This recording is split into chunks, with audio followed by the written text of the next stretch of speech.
C'est l'heure de vous informer, mesdames, messieurs. Voici le titre de cette édition du journal. Le président suisse Alain Berset était ce vendredi 14 avril dans le camp des déplacés de Bouchagara, en territoire de Nirangongo, dans la ville de Goma. Ceci s'inscrit dans le cadre d'une visite humanitaire prévue dans son programme. Puis la révision de la loi électorale et l'exigence qui ressort du document élaboré par Moïse Katumbi, Martin Fayulu, Augustin Matata et Délicie Sanga après la réunion de l'opposition tenue ce 14 avril à Lubumbashi.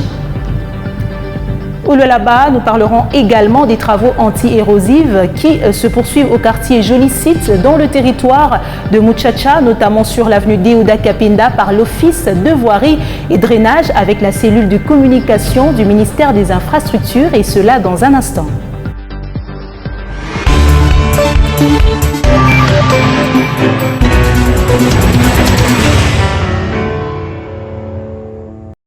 Mesdames, Messieurs, vous êtes les bienvenus dans une conférence de presse conjointe avec son homologue suisse tenue ce 13 avril au Palais de la Nation. Le président congolais a réitéré sa position du rejet de toute initiative d'un dialogue politique avec le M23. Félix Tshisekedi a reconnu que le retrait de ce groupe terroriste est encore timide. Après le retrait complet, ils seront précantonnés à Kichanga avant leur cantonnement près de Kindu dans la province du Maniema, où ils seront désarmés et réinsérés dans la communauté. Suivez cet extrait du propos du président congolais choisi par Léopold Kingu. Nous sommes confiants que dans les jours à venir, ce processus prendra un rythme beaucoup plus rapide, dans la mesure où il y a la force angolaise qui va très bientôt se déployer pour suivre le processus de désarmement et de cantonnement par la suite du M23. Et à partir de ce moment-là, nous ne pensons pas que ce sera encore nécessaire de garder les forces qui composent aujourd'hui la force régionale. Donc je parle de l'Ouganda, du Burundi, du Sud-Soudan et du Kenya. Parce qu'à ce moment-là, les forces du M23, le groupe du M23 sera précantonné, comme nous l'avons proposé, à Kichanga, où se trouve une base de la MONUSCO, et aussi une piste d'aviation, parce qu'après le précantonnement et donc le désarmement, ces forces seront déplacées vers un site que nous sommes en train d'aménager maintenant en ce moment près de la ville de Kindu, où ils iront en cantonnement, et de là, nous les préparons donc à s'introduire dans le processus de désarmement, démobilisation, réinsertion communautaire. Comme il le faut, il n'est pas question ici de dialogue politique avec ce groupe. Je le dis et je tiens à le préciser, il n'en sera jamais question. Tout simplement parce que nous savons comment ceux qui nous déstabilisent procèdent. C'est à l'aide de ce genre au moyen de ce genre de dialogue qu'ils profitent de la situation pour nous infiltrer des éléments qui plus tard vont créer des revendications fallacieuses et justifier donc leur agression de la République démocratique du Congo. Et puis le président suisse Alain Berset, dont le pays présidera en mai le Conseil de sécurité de l'ONU, s'est engagé ce jeudi 13 avril à Kinshasa à œuvrer pour les populations civiles victimes des conflits dans l'est de la RDC. Il a aussi rappelé la qualité des relations bilatérales entre la République démocratique du Congo et la Confédération helvétique. Suivez. De la relation bilatérale entre la Suisse et la République démocratique du Congo. Nous avons une présence, la Suisse a une présence dans votre pays depuis longtemps. On met ici en œuvre de manière conjointe les instruments de la coopération au développement, mais aussi les instruments de l'aide humanitaire, de la politique de la paix, avec la contribution que nous espérons, que nous souhaitons la plus forte possible, pour être aux côtés de la République du Congo pour améliorer dans le fond la situation. C'est très complexe, mais dans ce cas, ce que je peux vous dire, c'est qu'en 2022, donc l'année passée, ce sont environ 25 millions de dollars que la Suisse a a investi pour l'aide humanitaire, aussi pour la promotion de l'accès à la santé, pour la sécurité alimentaire, les questions de gouvernance et d'emploi, et on l'a fait notamment dans les provinces Nord Kivu, Sud Kivu et Ituri. Et ça c'est vraiment la relation bilatérale et les travaux que nous avons là ensemble. L'autre élément, c'est le Conseil de sécurité. Pour la Suisse, ça a été un pas important de devenir membre des Nations Unies. Nous ne sommes pas un membre depuis très longtemps. Ça fait une vingtaine d'années maintenant. Et c'est la première fois que la Suisse va participer au Conseil de sécurité, ou participe depuis le début du mois de janvier, mais vraiment avec cette approche que l'on connaît, je crois, de la Suisse. L'engagement pour la paix, pour les processus de paix, pour la médiation, pour le dialogue. Vous connaissez également Genève, ce que nous appelons la Genève internationale, qui est le deuxième siège de l'ONU après New York, qui pour nous est d'une très très grande importance, un endroit où peuvent se passer beaucoup de contacts, d'échanges, pour tenter de trouver des solutions pacifiques aux problèmes et aux conflits. Et dans ce cadre-là, évidemment, c'est aussi cet ADN politique, c'est aussi cet ADN de la Suisse que l'on porte au Conseil de sécurité. C'est la raison pour laquelle un des grands thèmes de cette présidence du Conseil de sécurité, c'est la protection des populations civiles. Je voulais annoncer dans les titres, dans un bref séjour à Goma ce vendredi 14 avril, le président suisse Alain Berset a visité le camp des déplacés de Bouchakara en territoire de Nyiragongo pour se rendre compte de la vie que mènent ces Congolais ayant fui leur village suite à la guerre d'agression rwandaise. Pour ces déplacés, cette visite doit servir de plaidoyer pour le retour de la paix dans leur milieu d'origine. Les détails, c'est avec notre correspondant Patrick Sialoua. Le président de la Confédération helvétique, Alain Berset, à Goma ce vendredi, accueilli au pied d'avion par le gouverneur militaire du Nord Kivu, le lieutenant-général Ndima Kongba Constant et les membres du comité provincial de sécurité. Peu après, le président suisse a pris la direction du camp de déplacés de Bouchagara en territoire de Nyiragongo, se rendre compte de la vie que mènent ses compatriotes qui ont fui leur village suite à la guerre d'agression imposée à la RDC par le Rwanda sous le label M23.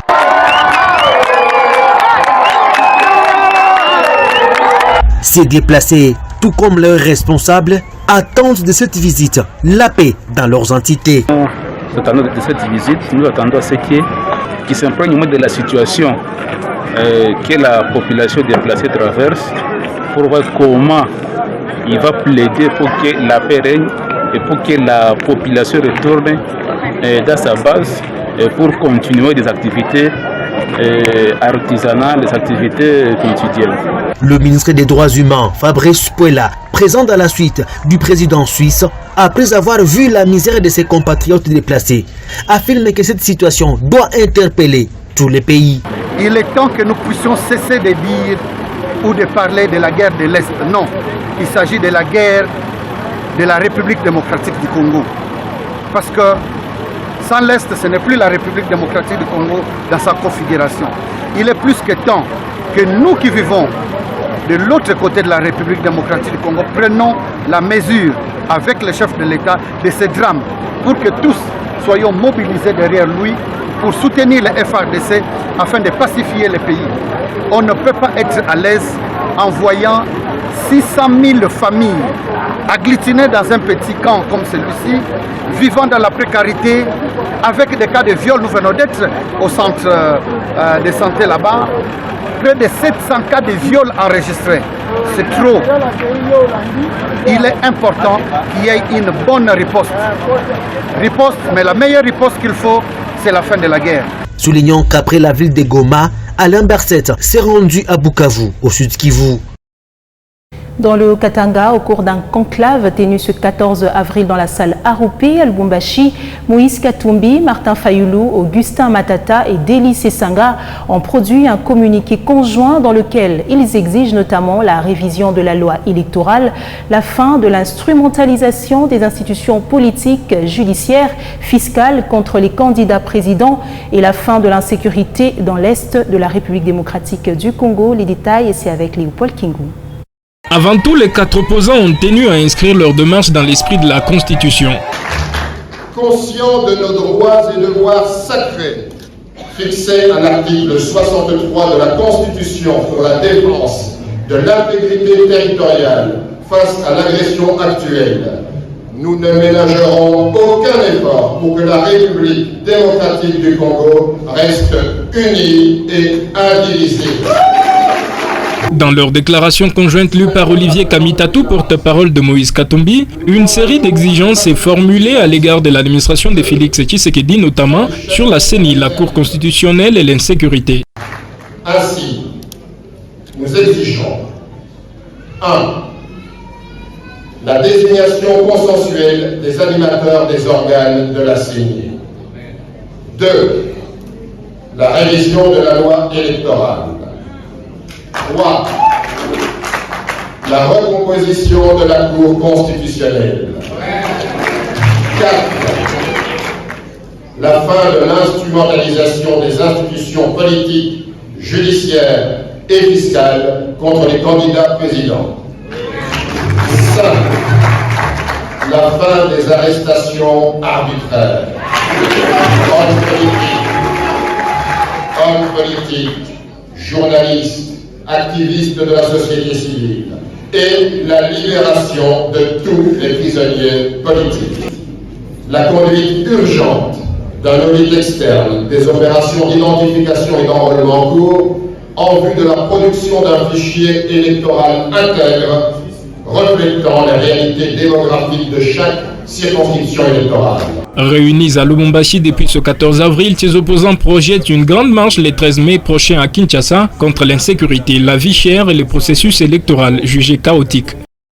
Avant cela, Martin Fayulu a été reçu ce 13 avril par l'archevêque métropolitain de Lubumbashi, Fulgence Muteba. L'homme politique congolais a saisi cette occasion pour sensibiliser la population à l'unité nationale qui est le gage du développement de la République démocratique du Congo. Et ensemble, nous pouvons trouver une solution et que si les pays ne marchent pas bien aujourd'hui, c'est à cause de nous. Nous qui faisons la politique et on n'arrive pas à nous concentrer sur l'essentiel.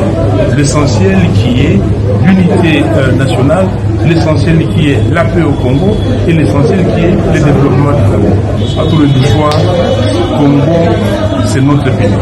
J'étais très content hier quand je suis arrivé à l'aéroport, comment les Louchois m'ont accueilli et j'ai compris que le Congo est un et indivisible. C'est vraiment Congo et Kolomoko.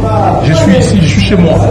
Et si vous venez à Kinshasa, vous êtes chez vous. Si vous allez au Nord Kivu, vous êtes chez vous. Et nous devons tout faire pour que ce soit ainsi. Que ceux qui veulent nous diviser pour leurs intérêts égoïstes, qu'on leur dise non. Le Congo restera un et indivisible. Parlons de la question orale avec débat adressé à Peter Kazadi, vice-premier ministre, ministre de l'Intérieur par la sénatrice Loessé Victorine, qui a été rejetée par la Chambre haute du Parlement ce jeudi 13 avril, un rejet qui intervient après avoir mis en lumière les articles du règlement d'ordre intérieur violés dans la procédure. Grâce Calon pour les détails. C'est sur base d'une incidence relevée dans la procédure de l'alignement de la question orale adressée à Peter Kazadi, vice-premier ministre de l'Intérieur, que cette initiative a été déclarée sans objet au Sénat. Cette initiative parlementaire de la sénatrice Loessé Victorine n'a pas été débattue à la Chambre haute du Parlement ce jeudi 13 avril, ceci en présence de cette nouvelle figure du gouvernement Sama II, qui n'a même pas eu le temps de présenter ses moyens de défense à cette plénière. Cette question orale avec débat est intervenue dans l'objet d'étancher la soif de la sénatrice Victorine Loessé, qui voulait entendre Peter Kazadi sur la détention par des personnes sans qualité du matériel sensible de la Commission électorale nationale indépendante. Il s'agit plus précisément du 20 février dernier où un kit d'enregistrement d'électeurs et des fiches d'identification d'électeurs dispersées au sol après qu'un véhicule du député Théo Kazadi est entré en collision avec un bus à 15 km de la ville de Chikapa.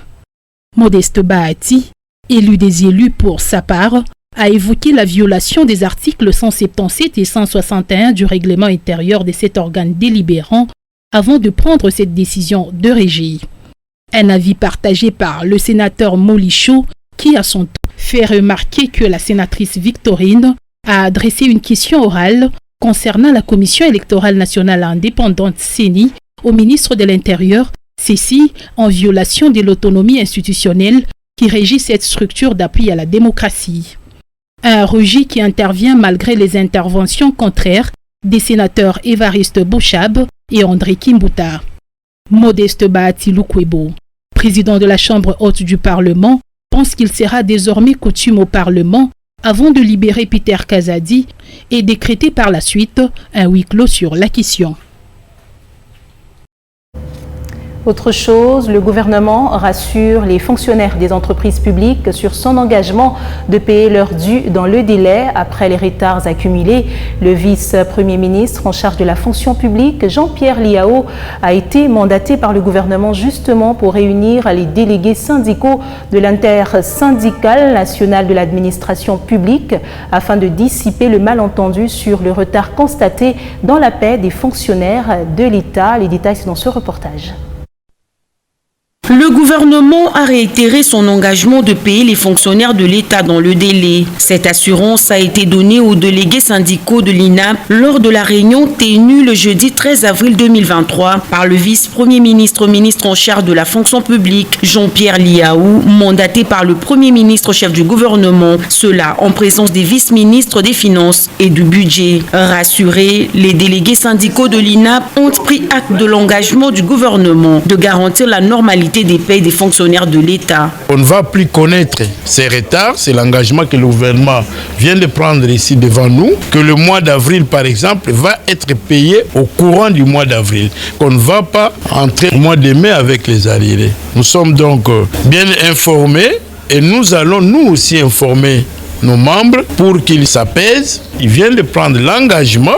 Au moment où nous vous parlons, c'est que nous devons dire à nos membres, inviter tous les agents et fonctionnaires de l'État au calme et à continuer à vaquer à leurs occupations. À son tour, le président du comité suivi paye a martelé sur les dispositions prises par le gouvernement pour garantir les paiements des fonctionnaires de l'État sur toute l'étendue de la République.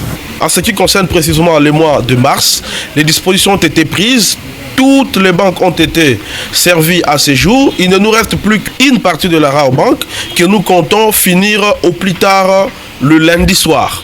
Et les dispositions ont été prises, les instructions claires ont été données aux responsables concernés par la paye des agents fonctionnaires de l'État pour que le mois d'avril et les mois qui vont suivre puissent être payés dans le meilleur délai. Le gouvernement s'est inscrit dans une logique de payer les fonctionnaires correctement et aussi de faire en sorte que le retard constaté au mois de février et mars ne puisse plus se reproduire. Dès ce lundi, nous allons finir la paye du mois de mars et nous allons très bientôt commencer celle du mois d'avril. Signé en date du 2 juillet 2022, le nouvel accord cadre entre le gouvernement et l'Église catholique définit le statut juridique de l'Église dans les domaines de la santé, des finances, de la pastorale et du social. Cet accord a fait objet de l'échange entre le vice-premier ministre, ministre de l'Intérieur et Sécurité et le secrétaire général et porte-parole de la Conférence épiscopale nationale du Congo, SYNCO en sigle. Objectif, consolider la collaboration entre les entités ecclésiastiques dans l'Église catholique et le gouvernement congolais en mettant en place un bureau pour gérer les confessions religieuses. Suivez ici Monseigneur Donatien Cholet à la caméra et au micro de notre correspondant depuis Kinshasa, Félix Matoudi. C'était pour nous l'occasion de le féliciter au nom de la Conférence épiscopale nationale du Congo.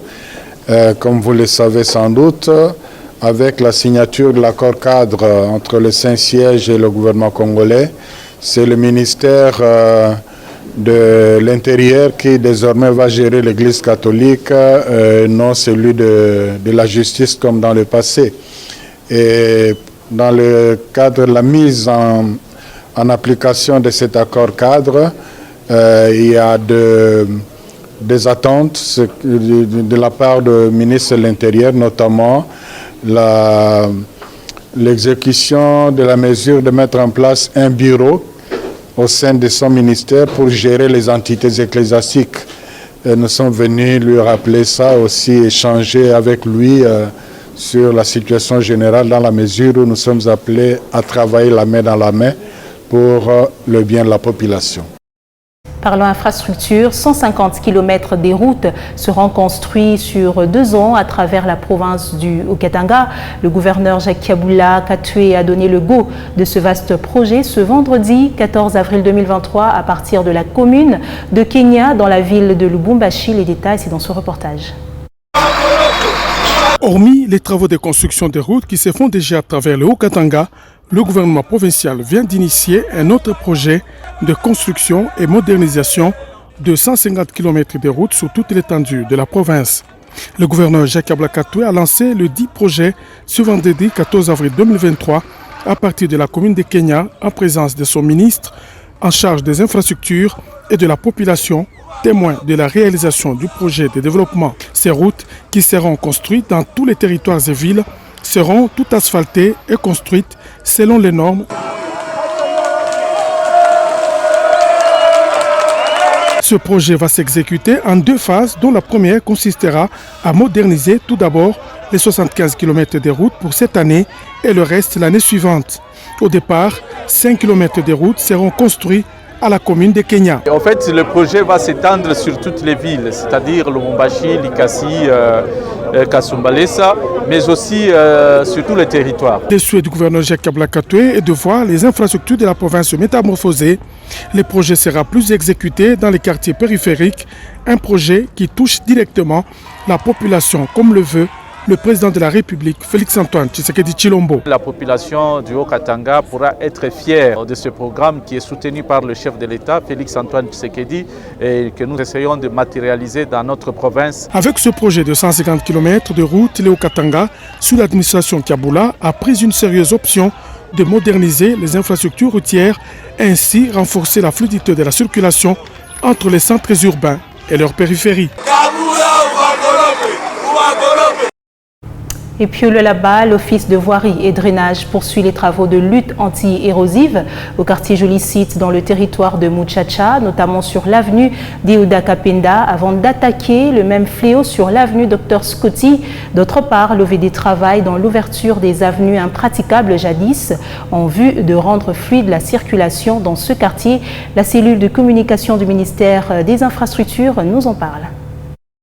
Dans le souci majeur d'éradiquer le fléau érosif qui inquiète les populations dans la juridiction de Marie-Thérèse Masuka, gouverneure du Lualaba, l'Office de voirie et drainage travaille et s'occupe tout d'abord du chargement, réunissant toutes les techniques possibles sur l'avenue de Iouda Kapenda au joli site sans contenir qui visiblement change de forme au quotidien. Le service à pied d'œuvre appuie sur l'accélérateur après la lecture du signe des temps selon le programme spécifique avec le gouvernement Masuka. Vous voyez, il y a eu des érosions à gauche et à droite, mais avec la grande vision de Madame le gouverneur, vous avez vu les matériaux, nous avons changé les types de matériaux sur cette avenue.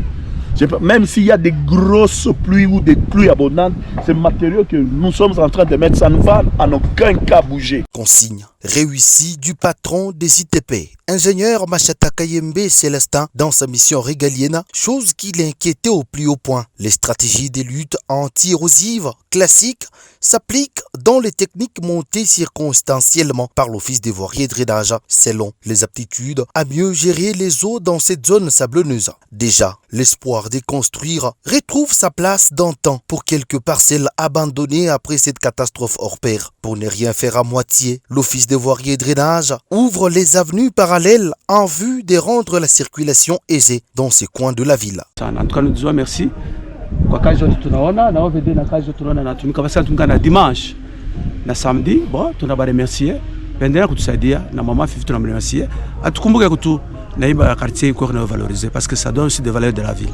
Les experts de l'OVD montrent une dextérité technique palpable. Ici, les travaux s'opèrent sans contrainte dans le strict respect. Bientôt, les habitants de jolis sites sans contenir, surtout ceux des avenues frappés par ces fléaux, seront aux anges dans pas longtemps. Pour faire face définitivement, la construction d'un grand collecteur est prévue dans le projet jetant les eaux sur la rivière loin du barrage. CAGE et RAID, deux structures de la société civile, ont publié ce vendredi 14 avril un rapport sur les violations des droits des travailleurs dans les mines industrielles. C'était au cours d'un point de presse qu'elles ont peint un tableau sombre des conditions des employés. Regardez. Le constat est que même dans les mines industrielles, les travailleurs congolais à Kolwezi croupissent dans la pauvreté, explique Anaïs, représentante de RAID, un organisme de surveillance des activités des sociétés. Les travailleurs reçoivent des salaires très faibles et qu'ils sont soumis à un temps de travail excessif, à des traitements dégradants, à des violences, à des discriminations, à du racisme, à des conditions de travail dangereuses et à un non-respect de la couverture de base de santé. Alors que les mines industrielles font des bénéfices considérables. Il est donc inconcevable que les employés perçoivent un salaire qui ne corresponde pas au coût de la vie dans une région si importante pour la transition énergétique. Le géant minier suisse Glencore, qui exploite deux des mines de cuivre et de cobalt les plus productives en RDC, a récemment publié des bénéfices de 34,1 milliards de dollars, soit une hausse de 60% par rapport à l'année précédente. Rien ne peut justifier l'absence d'augmentation des salaires à un niveau décent pour la main-d'œuvre congolaise, ainsi que de bonnes conditions de travail. Pour Maître Josué, la lenteur judiciaire est un des défis auxquels ils font face dans la lutte pour le respect des droits des travailleurs. Néanmoins, les différents plaidoyers portent des fruits. On voit qu'il y a certaines entreprises, à l'occurrence par exemple Mutanda Mining, il a résilié certains contrats de certains sous-traitants. Pour ceux-là qui ne respectent pas les conditions de travail. Voilà, en fait, c'est que à travers ce rapport et les activités que nous continuons à mener jusqu'à présent. Cette société civile compte sur la justice congolaise pour rassurer de la responsabilité des entreprises multinationales et faire respecter les droits de l'homme. En religion, l'évêque de Kolwezi, Richard Kazadi, organise à partir du 18 avril les semaines sociales dans son diocèse, des journées de réflexion avec les cadres et intellectuels catholiques qui auront pour orateurs 4 évêques dont le cardinal Fridolin Ambongo et l'archevêque de Lubumbashi. L'abbé Alanquette, porte-parole de l'évêque de Kolwezi, donne les motivations des semaines sociales dans ses propos recueillis pour vous par Teddy Dizamba. Les semaines sociales sont un espace de réflexion des intellectuels et des cadres catholiques sur des thèmes sociaux. Et vous voyez déjà là la motivation de l'organisation de ces semaines sociales. Donc il s'agit de débattre, de réfléchir sur les problèmes sociaux à la lumière de la doctrine sociale de l'Église. Pour cette première édition des semaines sociales, Monseigneur a fait appel à la hiérarchie dans l'Église catholique en invitant les pères dans l'Église, nos pères dans l'Église, c'est-à-dire nos évêques. Et en premier lieu, comme premier orateur, nous aurons son éminence Fridolin cardinal Ambongo, qui est archevêque métropolitain de Kinshasa. Nous aurons aussi comme orateur son Excellence Monseigneur Fulgence Muteba, archevêque métropolitain de Lubumbashi.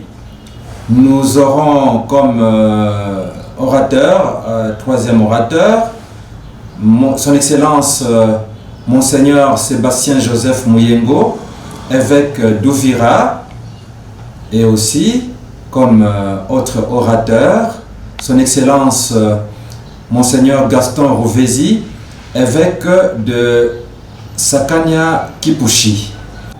Le thème général, c'est foi chrétienne et engagement social. Mesdames, Messieurs, c'est donc la fin de cette grande édition de journal sur Mikuba Télévision. Merci de votre attention soutenue. Au revoir.